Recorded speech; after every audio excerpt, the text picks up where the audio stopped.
So we got a question from one of my students named Matt, who's a newer white belt, and he has a question about self-defense versus sport jiu-jitsu. And he's wondering, as a coach, how do I balance training people for self-defense and training people for competitions, because people come in the gym for both of those reasons, and how do you give people the thing that they're looking for? So Matt, thanks for the question.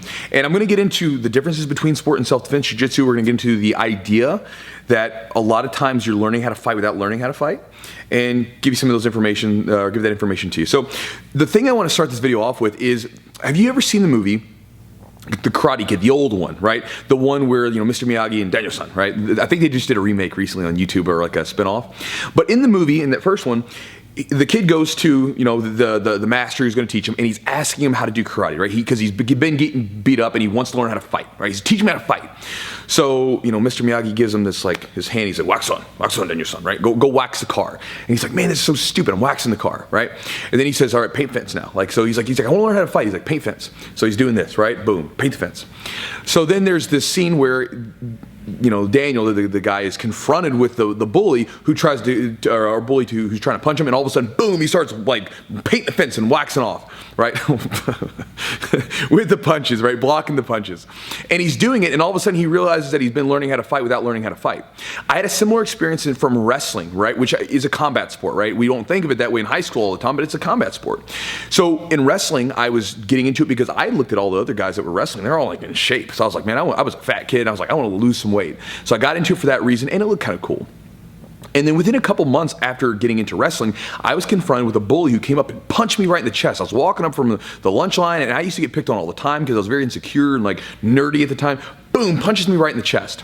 Without even thinking, I just like got angry, double-legged him, picked him up over my head, boom, slammed him into an old radiator into the ground, and then like he was just done. Like there's not, by the way guys, for a self-defense situation, if you didn't know this, slamming someone on hard surfaces, whether it be like a judo throw or a wrestling takedown, they don't get back up typically, they're done. That's why in judo, right, if we do like a pun, if we throw the person, they land flat on their back, that's it, that's the end of the match in judo, and that's the reason for it, because if you slam someone flat on their back on a hard surface, they're not getting back up. And so afterwards I realized like, oh man, this is like a fighting art. Whoa. I went around and started going to all my old bullies, and basically like if they confronted me, I would just boom, double leg, double leg, double leg. They couldn't stop it. And I was like, man, I'm learning how to fight without actually learning how to fight. I just didn't realize it. And so this is the same thing that happens with jiu-jitsu, because people want to try to make this big separation, right? That self-defense is over here and sport jiu-jitsu is over here, and they're so vastly different, but they're not, right? The tactics will be changed, but the strategies, the guts, the bones of jiu-jitsu are still there, right? So in a sport jiu-jitsu match, for instance, right? What are you going to do? You're going to achieve a clinch with the person, bring them down to the ground, work on achieving a dominant position, and then work for your submission, right? That's kind of the guts of it, if we will. In a fighting situation, if we have to fight, again, you should do everything in your power not to fight outside of the gym. Even if that means it's a blow to your ego, that's fine. If walking away or avoiding the situation is there, you should take it. And also when I'm talking about self-defense, I'm talking about hand-to-hand self-defense. I'm not getting into the murky waters of weapons and things like that. So, but if you're confronted with someone and you have to fight, then you're going to work on achieving the clinch, right? Trying to take this person down. If you take them down, if they have any fight left in them, depending on how you took them down, you achieve dominant position, subdue them with some sort of submission hold, choke, or whatever it might be, if you need to, right? Not too much difference, right? The strategy is the same. The tactics will change, right? Because then what we say is, all right, well, punches are now a part of this. Okay, cool. Well, I used to be really close, like about this mid-range where I would go for shots and body locks. Now that punches are a part of it, I'm going to keep my distance when I'm going for the takedown, keep my hands up, and I'm either going to be really far away so you can't strike at me, or if I am going to go in, I get really close, so this way you can't punch me. If I'm down in the guard, I'm not going to play a daily Hiva position. I'm not going to butt scoot. I'm going to lock up a guard for some reason. If I find myself on my back, I'm going to lock up that guard and stay really tight, keep and minimize your ability to punch.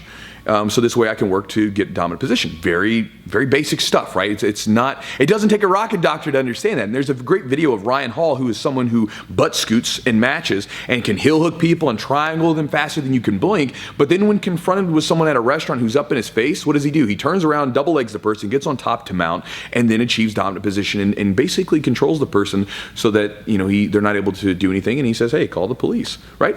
Very simple. Right, his tactical, the way that he approached the situation was different. The basic strategy was still there, and so I share this with you guys because again, a lot of people try to make this big separation between the two, and the bones are still there. The guts of jiu-jitsu are still there. We're just changing some of the ways that we approach it.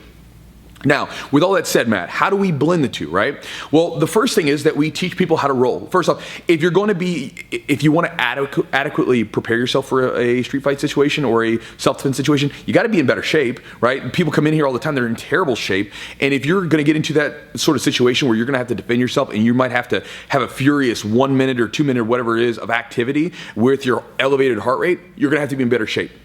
Okay, so we get them used to rolling, get them in better shape. Also, probably the most beneficial thing that jiu-jitsu and wrestling and judo and all these different combat sports gives us is the realistic training of live training, right? People will say, oh, well, sport jiu-jitsu doesn't do this or whatever. Look, man, one of the most important benefits that we get from, say, a sport jiu-jitsu match is the fact that you're going against someone that doesn't like you, doesn't know you, and they're going 100% trying to rip your face off. And I know that some of you guys will say, well, those moves that they use in sport jiu-jitsu, like butt scooting, well, that wouldn't work in a fight. Yeah, we never said it would. It's an invalid argument. We never said that sport jiu-jitsu techniques would work in a fight, right? We would change our tactics, just like people do all the time.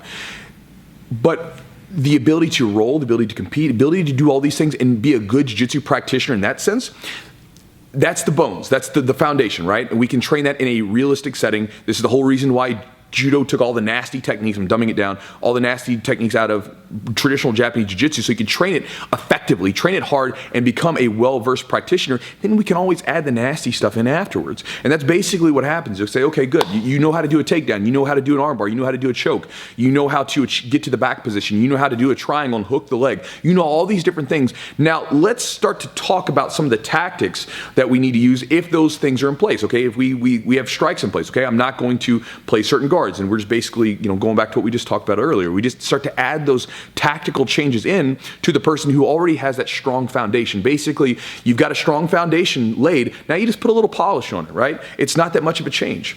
And so that's what I wanted to share with you guys. So again, you might have difference of opinions. Again, and this is the way it is. I'm speaking from the belief of myself, my own personal experiences, the personal experiences of the people that train in my gym who have been in situations like this or that are in law enforcement and everything else. And again, it's worked for all of us. I've never had anyone come into my gym and say, man, you know what? I was doing that jiu-jitsu stuff or I was doing that boxing or that wrestling stuff you guys have been teaching and I got beat up, right? Never happened. I've never had it. I've been here for over 10 years, right? It's always been like something to the effect of, man, this guy got in my face at a bar and it was like magic. Boom. It was just like I just, took his back and got him to chill out, whatever. It's even for kids, like just magic, right? It's such a strong art, and it's because of the techniques combined with the most important part, which is the training methodology, and that's the benefit of doing the sport, right? You're learning how to fight without necessarily learning how to fight all the time. So anyway, Matt, I hope this video helps, brother. I hope at least it explains it to you a little bit. And also, if you guys have some opinionated comments, you have some really strong feelings about what I said, I'm cool with that. Put it down below in the comments and throw out something constructive. Because again, I like to go through the comments and talk with you guys, right? And I don't want it to turn into like a thing where basically we're just yelling at each other, right? So if you have something, be constructive about it. If you have a difference of opinion, tell me why. If you agree with me, tell me why. Like, let's share that right there. So this way we can open up dialogue instead of just yelling at people and trying to be right. Because guess what? As much as we all think that we're right, none of us are really right. It's all about kind of our opinions, our beliefs, and what we personally think, right? So anyway, done talking. Matt, thanks for the question, brother.